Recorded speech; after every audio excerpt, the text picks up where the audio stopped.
Hello, thank you for your discussions.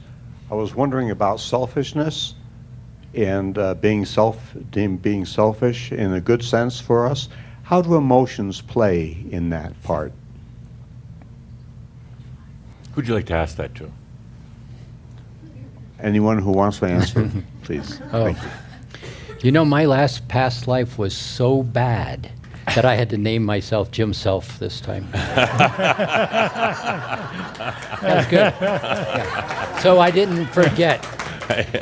That was good. I just thought that. I just thought that up. Yeah. Oh, are you channeling? Next question. You channeling that, or was that Yeah. Jim We're, Self? we're brothers too, Jim Self and myself. Yeah. And himself. No, I'm just me. Oh, sorry. Me, sorry, myself, we're off on a tangent. So, Well, yeah, go ahead. All right. So emotions are, there's a whole lot to that. Emotions are simply sound tones and patterns, but that's another story. So we walk around with these emotions, and how one of the things in the third dimensional space that's challenging is average person walking on the street is unconscious of being unconscious. And so what we've learned to do is have a reactive nature to ourselves, self-preservation, etc. So there's a reactive nature, and something happens and it is not in alignment with my belief, whatever that might be. This makes me really angry. How dare you do that? But what happens is you have a thought as it relates to what's in front of you, and an emotion immediately connects to the thought unconsciously. And so you have, does that make any sense? You have something happen, this really makes me really angry, and then you stay in it, and you stay in it, and you stay in it. And when you finally back out of it, you either have to apologize for what you did.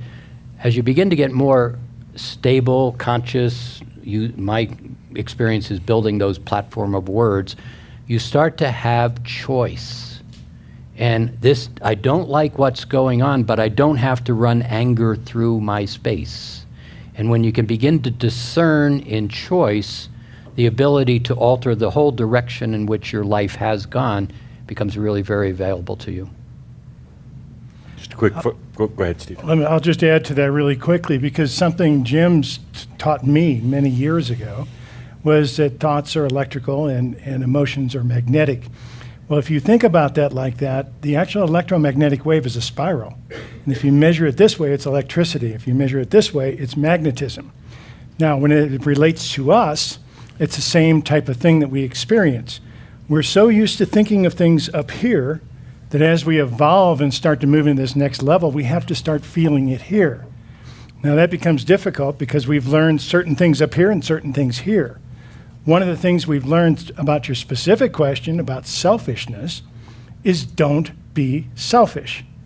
Now, right away we think, oh, I want that, oh, but I can't be selfish. And we put it right here. So many of these things are triggered emotionally. The way that the group talked about this, getting over this, understanding this, they did a lot of research on this. We've traveled on a lot of airplanes. Barb and I traveled the globe for 20 years. Mm-hmm. Jeff and Linda are still traveling. When you get on an airplane, they talk about the oxygen mask dropping. If you're traveling with a small child or someone else, put on your oxygen mask first. They know that because they've seen people both die because someone's triggering this, oh, I have to take care of my kid. No, you have to take care of you or you can't take care of your kid. That's the big one. And it took a lot of us to do that, but we're reprogramming that. And we're learning to work with both. We're not going to shut off one or the other.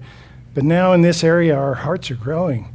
And we're learning to think with our heart and feel with our head, which is pretty unusual for us. But hopefully that answered a little of your question.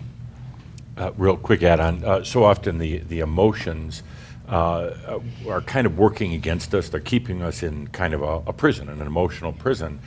And when we think about being self-full, allowing things in our life, abundance, happiness, all the things that are really quite natural, the emotions jump in and almost block it. Try thinking of it in this way. The emotions are the mind's way of thinking that it can feel, And they're really quite false or at least limited. The real feeling comes through our higher senses, not just the human senses, but the senses of beauty and the senses of compassion. Adamus talks about that we really have about 200,000 other senses, and we're really only using one, focus. Get us absolutely focused in this reality. But once you realize that the emotions are just the mind's way of thinking or feeling that it can feel, but we can go beyond that into a very, very sensual way of experiencing life and everything, the other dimensions, suddenly the emotions don't play that role they used to. They're not going to be battling with you like they used to and stopping you from being self-fulfilled. One last little piece on it. Who told you it's better to give than to receive?